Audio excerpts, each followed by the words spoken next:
Hello beer tubers and welcome to another beer review with me, Peter, the master of hoppage today, joined by Brett. At Brett's place. Yeah. You finally joined in on the video, or a video. So we're trying the new Bryghus American collab series. They do these each year now, where they do collaboration beers with American breweries. They released them for their Amager Day, and this one sounds pretty nice. Most of you guys know that I'm a big fan of West Coast IPAs. When I got into IPAs, it was the West Coast. So this, guys, is a collab with Bagby beer company. I've never had any Bagby beer, but this is a collab with these guys, Bagby, and this is their Going Old School Dry Hop West Coast Style IPA on 7.5%. Dry hopped West Coast IPA brewed with Pilsner, Pale Ale, Carahill, and Millinoidian malt and wheat malt, and the hops are Amarillo, Columbus, Centennial, Cascade, and Simcoe. And it's got a pretty interesting description about how craft beer trends are going faster than ever before. Now the haze is the craze. Before that, there was Black IPA, there was White IPA, there was Farmhouse IPA, but none of them really seem to stick. But something that's always been around is the West Coast IPA. And it's got a fun thing about, you know, saying like people who have Untapped for 2 months and now they're beer experts, and then they shame on West Coast IPAs because they're not juicy and all that stupid shit. But West Coast IPAs are fucking good still. Take it easy. Especially one fresh.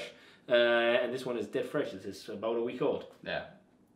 So as I said, I fell in love with the West Coast IPA, especially when you know, I was getting into the hoppy stuff. I've spent pretty much a month traveling around the West Coast trying awesome hoppy beer back in 2012, and you know, the West Coast still makes amazing beers. Not everything has to be juice bombs. So we got the Going Old School poured, and well, it looks quite nice. Very dark amber. Yeah. Well, not very dark, but a dark amber color. Yeah. In the glass. Kind of the definition of amber. Yeah, pretty much. Almost. Yeah. And a nice kind of white head to it, just straight white. But I really like that color actually. Yeah. It looked much darker when it was in there. It looks like the dark is like almost brown. Yeah, brown. But when you have it up to the light, it's not like that at all. And also one thing, Ama is really good at making great West Coast IPAs, so this should be fun. Let's check out the aroma. Yep. Oh yeah, that is West Coast. Very West Coast. Oh.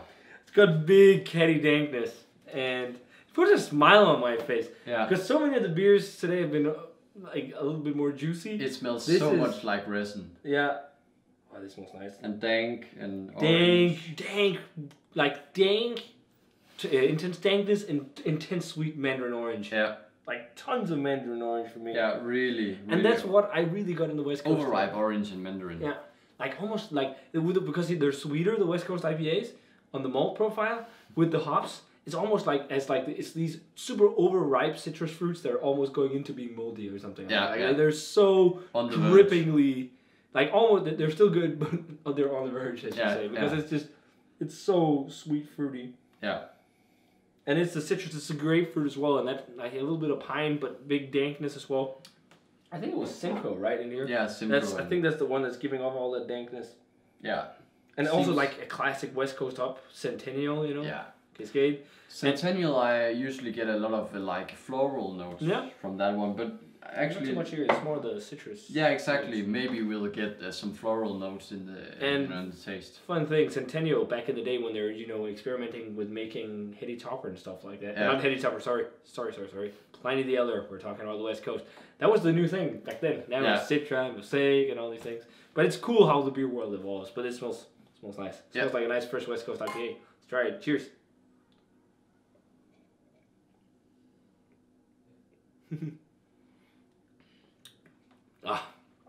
That's bitter. It's been so long since I've had a beer like this. That's nice. I like this. Yeah. It is so much different than the soft and like delicate IPAs, the New England IPAs. And don't get me wrong, they're fucking awesome. But to me, this is also really nice. This is the old school, smack in the face, kind of like, hello. It really reminds big bitterness and big grapefruit and dankness. Yeah. It really reminds me of the 6 Point resin. Yeah, but it's not as crazy. No, it's not as insanely resiny and scraping, but it's still pretty scraping. Yeah.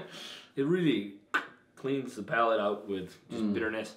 Big bitterness. I wanted the IBU on this one. But really bitter, dank, grapefruity, candy dank aftertaste. Grapefruity pine, really classic West Coast. Yeah. And then big mandarin oranges and like tangerines that are they're almost on the edge to not being, fine fresh anymore. fresh. All right. Like so super ripe. Yeah. And it does have some kind of malt, some sweet. Yeah, there is some breadiness. Breadiness and whatnot, but it's not too dominant because it's so fresh. And that's like, I feel like West Coast IPAs, they're best in this like super fresh format. Yeah. If you ever go to like San Diego or just travel on the West Coast, visit some of those breweries like Pizza Port and Stone and Bagby and there's so many nowadays, modern times, and visit them and try like these kind of beers really fresh. It's really nice. Yeah.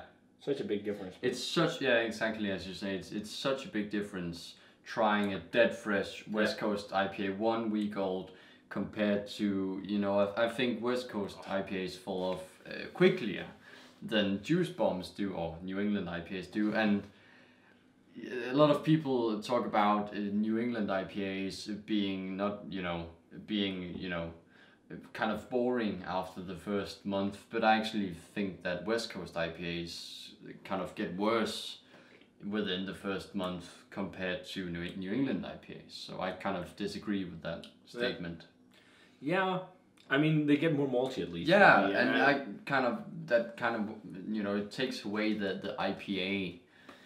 Yeah, that's also a hard thing to see, because this was back then the new IPA idea compared to the IPA idea, if you can say it like that. It was completely different back then compared to now with the new stuff.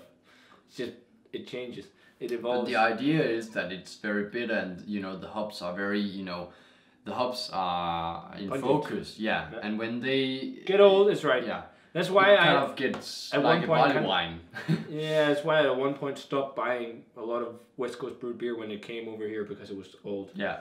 And I'd buy Danish West Coast IPAs or European West Coast IPAs instead. But I still really enjoy the West Coast IPAs. Yeah, me too. It's quite nice to have this and a little break from the juice bombs that everyone does now. But that being said, I also still love those. There's so much variation in craft beer, which is awesome. Yeah, I really dig great. It. So for me, this is like a 93, 94. I think this is a great West Coast IPA. Yeah. Dead on for the style. Big bitterness, big dankness.